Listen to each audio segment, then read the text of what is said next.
Kurnool bus ప్రమాద ఘటనతో తెలుగు రాష్ట్రాల్లో ఆర్టీఏ అధికారులు అలర్ట్ అయ్యారు. టోల్ గేట్ల వద్ద మెరుపు దాడులు నిర్వహించారు.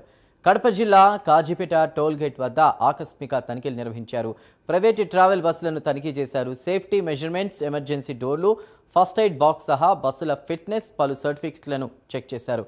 రూల్స్ క్రాస్ చేసిన బస్సులపై భారీ జరిమానాలు విధించారు. ప్రజల ప్రాణాలకు ప్రాధాన్యత ఇవ్వాలని ఆర్టీఏ అధికారులు సూచించారు. రూల్స్ క్రాస్ చేస్తే కఠిన చర్యలు తప్పవని హెచ్చరించారు. సేఫ్టీ ప్రమాణాలపై కఠినంగా వ్యవహరిస్తామని కూడా వెల్లడించారు.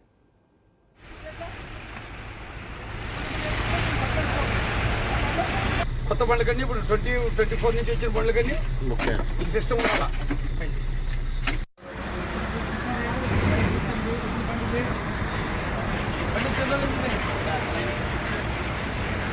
నంబర్లో తెలియక తెచ్చేసాను.